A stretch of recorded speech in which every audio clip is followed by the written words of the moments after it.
How old were you when you realized that It's a Wonderful Life is about codependency?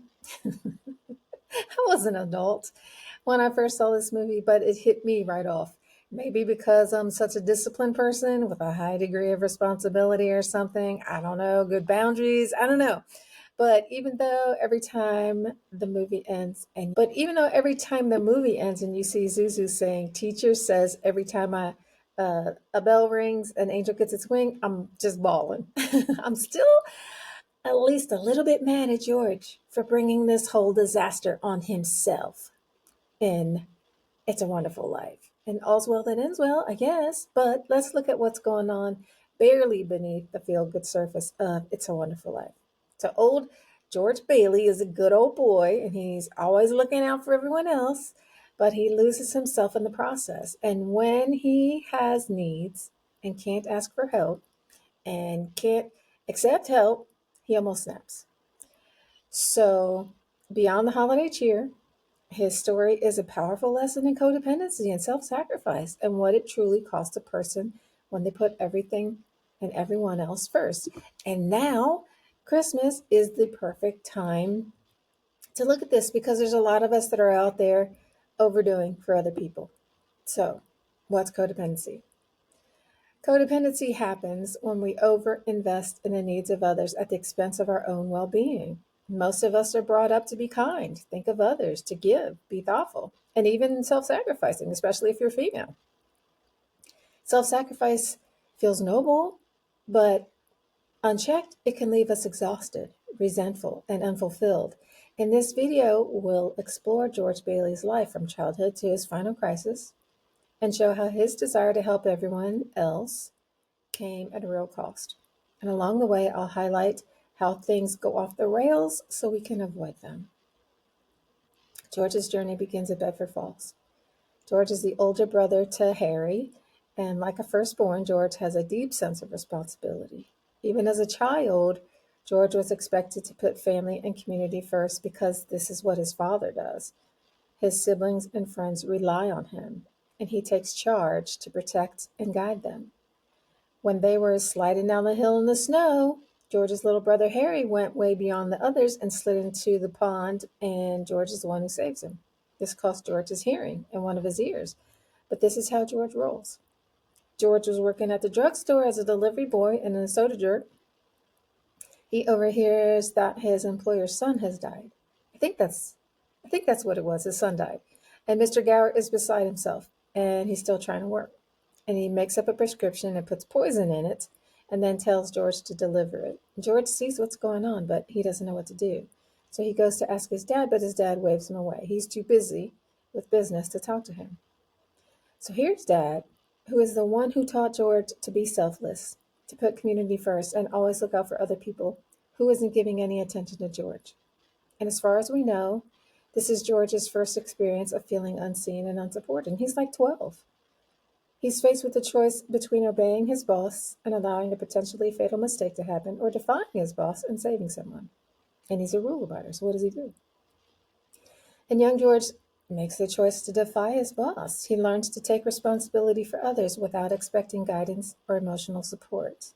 He learns to figure it out on his own, and this is the dynamic that many people who carry the weight of the world on their shoulders alone feel. It's the whole, I'm the only one who can do this. I have to do it alone, and I can't put this burden down syndrome. It comes with a heavy dose of internalized pressure and guilt, where our own desires and goals get put on the chopping block so that we can care for the well being of others. So, what happens?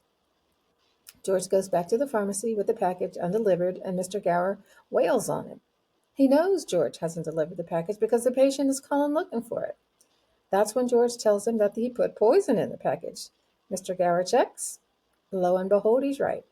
Mr. Gower is grateful, but that doesn't change the fact that he's boxed George in your ear for doing a good deed. And this is a type of gratitude, quote unquote gratitude, that George routinely gets.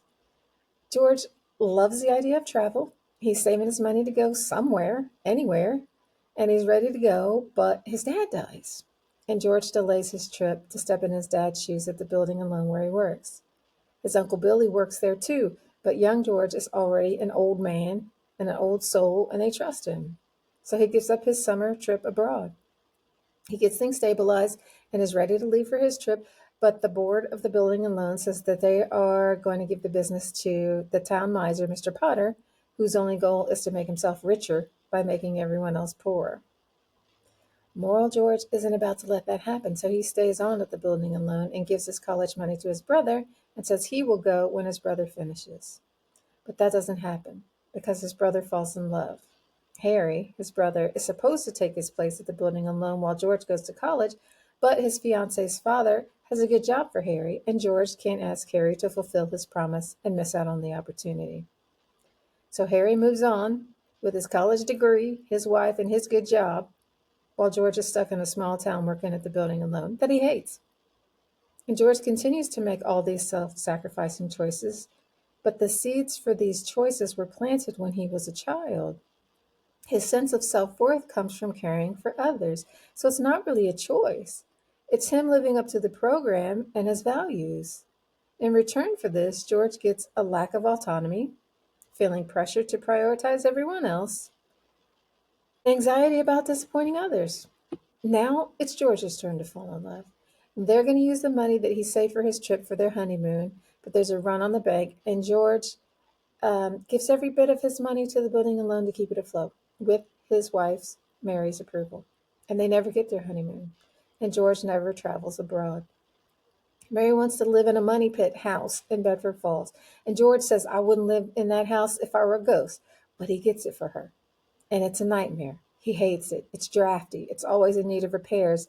And it's a constant reminder of how inadequately he is providing for his family and how trapped he feels by other people's desires. He loves Mary, but because of the way he loves her, his love for her and his children is mixed with guilt, obligation, anger, and feelings of oppression.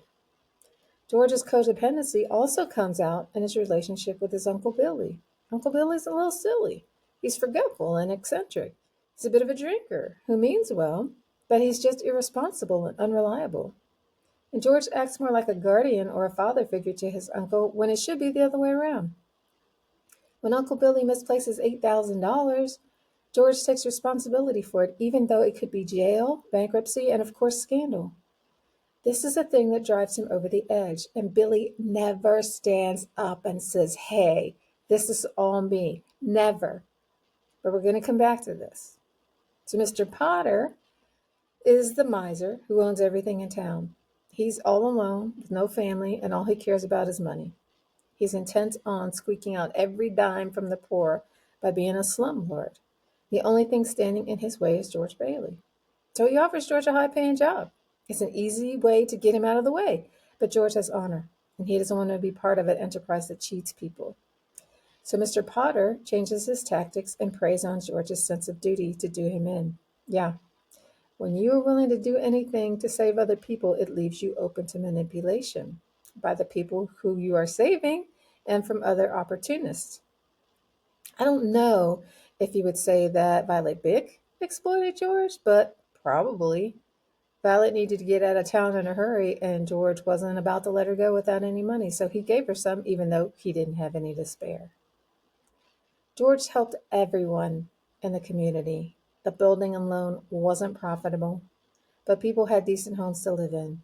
And with every act of generosity came stress, exhaustion, and neglect of his own needs. While everyone around him prospered, George got more broke and broken. Then the final breaking point happens on Christmas Eve. The bank examiner is coming, and Uncle Billy has misplaced $8,000. Mr. Potter has it, but he'll be damned if he's telling anyone. He wants to see George go to jail, and he wants to see the business fail. George is at his wits' end. It dawns on him that he's worth more dead than alive because of his insurance policy. When we place everyone else's needs above our own, it can lead to burnout, emotional collapse, and even hopelessness because we're empty. We've given everything away, including hope and our sense of self. There's nothing left. So George jumps into the freezing river intent on ending it all. He's saved by his guardian angel, Clarence. Clarence has been trying and failing at getting his angel wings. If he can get George to commit to living, he will earn his wings. So Clarence's idea is to show George that he actually had a pretty good life. He's going to do this by showing him what life would look like had he not lived at all. I think this is pretty clever, actually. If George's ego is big enough to want to continue saving people from their fate, he will decide that things are better off with him here. So, what does George see? Well, first he sees that his brother dies when he falls into the frozen pond because George wasn't there to save him. The druggist goes to jail because George wasn't there to stop him from sending that tainted medicine to them. He sees his mom, and she's really different. She's mean, critical, cautious. She's renting out rooms from her house, so she's running a boarding house.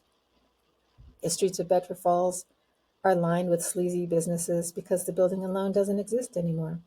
George's friends are all tenants of Potter and living in slums rather than owning their own modest homes. And his friend Martini, the bar owner, is now a mean guy who runs his place like a juke joint. What's really curious to me is that the scene that motivates George to want to come back isn't any of that. It's seeing his wife as an old maid. She's working as a librarian. She's got none of the spunk that his wife has. She seems, well, kind of like the stereotypical librarian. She's kind of uptight and afraid. And George tries to talk to her, but she doesn't want any of it. She didn't know this guy and is afraid he's going to attack her. So people come to her rescue, and George runs away with the police right behind him. And George says he wants to live again and pleads to live again. While Clarence is showing George what life would have been like without him, Mary is calling everyone she knows because she has found out about the $8,000. She's collecting donations, and everyone that George has ever helped is coming out of the woodwork to give back. His brother flies in, and his rich high school buddy sends a telegram saying he can advance him up to $25,000. So the bank examiner is satisfied. Nobody's going to jail. George is saved by his friends, and Clarence gets his wings. This is one of the Christmas movies that no matter how many times I see it, I get choked up in the end. I have to admit that. But at the same time, as a therapist, I have to caution that this isn't typically real life. George does receive a fraction of what he spends his life giving away. But people like this generally don't learn how to set boundaries or to receive because a crisis is averted. They go right back to how things were before the crisis. Uncle Billy is still going to be forgetful and careless. Mr. Potter is still going to find ways to squeeze people for money regardless of who gets hurt. Harry and Sam Wainwright are still going to live their best life, while George lives in the drafty house that needs repairs because we need more than a feel-good moment to create lasting change. So let me point this out to you. If you have a lifelong pattern of codependency, it will probably cost you your personal dreams, constant anxiety, over-responsibility, taking responsibility for everyone else's happiness while they don't notice whether you are comfortable or not. And resentment, add that on there, and burnout. If the burden gets heavy enough, you may even become suicidal like George. The stress is real. So it's Christmas. I'm going to give you one practical tip that you can implement right away that can lead to lasting change. Are you ready? It's no. Learn to say no. Learn to love the word no. No, no, no, no, no. You don't have to say anything else, just no. You don't have to explain yourself. Explaining yourself makes it sound like you would be a yes if it weren't for this thing. For example, no, I don't have a babysitter. Sounds like, I'd love to if I had a babysitter. So your friend arranges for her daughter to babysit. Now you're a yes, whether you want to be or not. Don't explain. Just no. If it feels like you're being rude at first, roll with it. You'll get over it. You're not rude. You're asserting your boundaries. You're being honest. And here's the cool thing about being honest. People who are your true friends will love you for it. They will feel like they know you better and will appreciate you for setting boundaries. What's more, saying no helps you to build self-respect. You will like you better too. People who can't say no get walked over. How do you respect that person?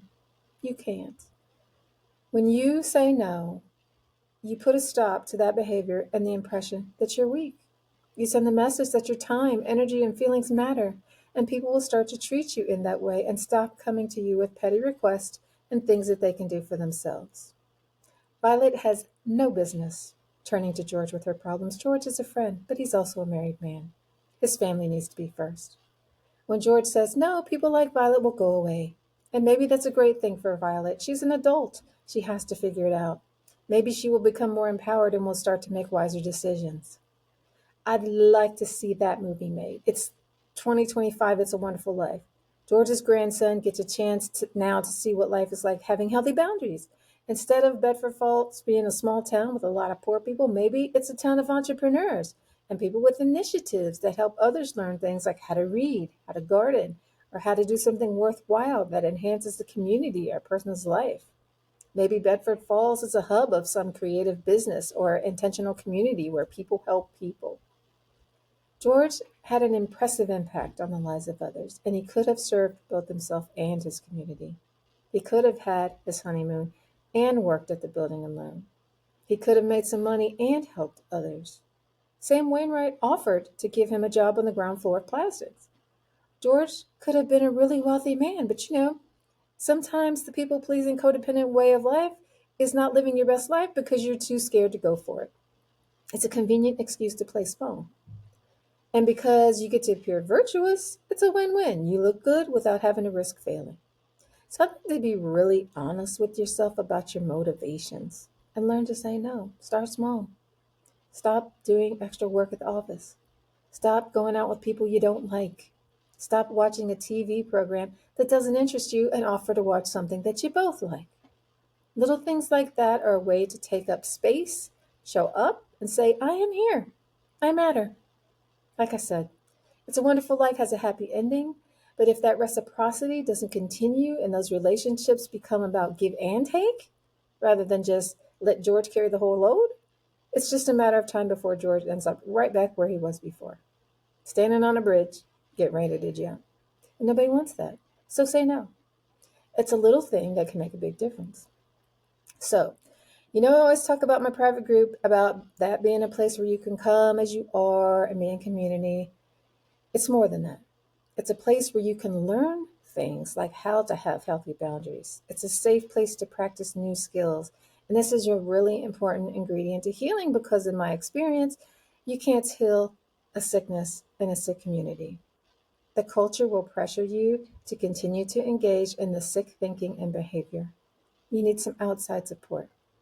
That's why I'm a big fan of support groups, masterminds, moon circles, or any type of community that focuses on changing a thought pattern, behavior, culture, and moving to a healthier way of being.